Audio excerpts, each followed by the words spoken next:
అమాత్యుల వారు అందరంత స్థాయికి వెళ్లాలని ఆశపడ్డారు. సీఎం తర్వాత అంతటి పోస్టులో ఉండాలని అనుకున్నారు. ప్రమోషన్తో పెద్ద పదవి చేపట్టి తన తడాకా ఏంటో చూపించాలనుకున్నారు. పోలీస్ డిపార్ట్మెంట్ ని చేతిలో పెట్టుకుని హడలెత్తించాలనుకున్నారు. అందుకోసం ఢిల్లీ లెవెల్లో లాబింగ్ కూడా చేసినట్టు టాక్. కానీ అనుకోని చిక్కులు ఆమె వెంట పడ్డాయి. ఉన్న పదవే బూస్ట్ అయ్యేలా ఉంది. హోంమంత్రి కావాలని కలలు కంటే కాంట్రవర్సీ కామెంట్స్ తో అసలుకే ఎసరు వచ్చిందా?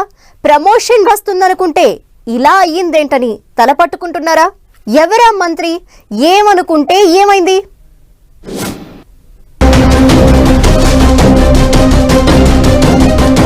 హోంమంత్రి కావాలనుకుంటే ఇలా అయ్యిందేంటి? ప్రమోషన్ వస్తుందనుకుంటే ఎంత కష్టం వచ్చిపడే? కాంట్రవర్సీ కామెంట్స్ తో అసలుకే ఎసరు వచ్చిందా?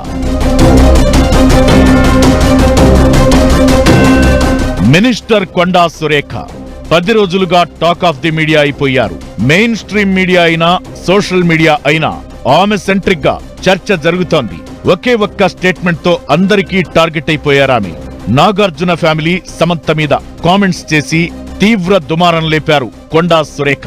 దీంతో ఆమెను మంత్రివర్గం నుంచి బర్తరఫ్ చేయాలన్న డిమాండ్లు జోరందుకున్నాయి. ఏకంగా ఆమె మీద పరువు నష్టం దావా కూడా వేశారు హీరో నాగార్జున. అయితే ఈ వివాదం జరిగే కంటే ముందు కొండా సురేఖ హోంమంత్రి కావాలనుకున్నారట. అందుకోసం ఢిల్లీ లెవెల్లో ప్రయత్నం కూడా చేశారని టాక్ వినిపిస్తోంది. అనుకోని చిక్కుల్లో పడి చివరికి ఉన్న మంత్రి పదవికే ఎసరొచ్చిందన్న ప్రచారం జరుగుతోంది. ఇప్పటికే తెలంగాణ సర్కార్లో అటవీ దేవాదాయ శాఖ మంత్రిగా ఉన్న కొండా సురేఖ హోంమంత్రిగా ప్రమోషన్ ఇవ్వాలని అధిష్టానం పెద్దల దగ్గర లాబియింగ్ చేశారన్న గుసగుసలు వినిపిస్తున్నాయి. ఇంతలో నాగార్జున కుటుంబంపై వ్యాఖ్యలు చేయడం, ఆ వివాదం చినికి గాలివానగా మారడంతో ఇప్పుడు ఆమెపై ఏ క్షణంలోనైనా వేటుపడే ఛాన్స్ ఉందన్న టాక్ వినిపిస్తోంది. బీఆర్ఎస్ వర్కింగ్ ప్రెసిడెంట్ కేటీఆర్ ను విమర్శించే క్రమంలో ఆమె నాగార్జున కుటుంబంతో పాటు నాగ చైతన్య సమంతల విడాకులపై సంచలన ఆరోపణలు చేయడంతో వివాదం రాజుకుంది. తన వ్యాఖ్యలను వెనక్కి తీసుకుంటున్నట్లు కాంగ్రెస్ నేతలు కొండా సురేఖతో ప్రకటన చేయించినా అప్పటికే పెద్ద ఇష్యూ అయిపోయింది. ఫిర్యాదులు వెల్లువెత్తడంతో కాంగ్రెస్ అధిష్టానం కూడా సీరియస్ గా ఉన్నట్లు చర్చ జరుగుతోంది. కొండా సురేఖ వ్యాఖ్యల వివాదం నేపథ్యంలో కాంగ్రెస్ పార్టీలో ఓ ఆసక్తికరమైన అంశంపై చర్చ జరుగుతోంది. ప్రస్తుతం అటవీ దేవాదాయ శాఖ మంత్రిగా ఉన్న కొండా సురేఖ ప్రమోషన్ కోరుకున్నారట. తాను తెలంగాణకు హోంమంత్రి కావాలని ఆమె ఆశపడ్డట్లు పార్టీ వర్గాలు చెబుతున్నాయి. ప్రమోషన్ ఇచ్చి హోంమంత్రి పదవి కట్టబెట్టాలని కాంగ్రెస్ అధిష్టానం దగ్గర లాబియింగ్ కూడా చేశారట కొండా సురేఖ. తెలంగాణ కాంగ్రెస్ వ్యవహారాల ఇన్ఛార్జ్ దీపాదాస్ మున్షితో పాటు ఏఐసిసి ప్రధాన కార్యదర్శి కేసీ వేణుగోపాల్ ను కలిసిన సందర్భంలో తన మనసులో మాట చెప్పి విజ్ఞప్తి చేశారని అంటున్నారు. అంతేకాదు, తనకు హోంమంత్రి పదవి ఇవ్వాలని ఏఐసిసి అగ్రనేతలు రాహుల్ గాంధీ, ప్రియాంక గాంధీలకు కొండా సురేఖ లేఖ కూడా రాశారన్న చర్చ కాంగ్రెస్ పార్టీలో జరుగుతోంది.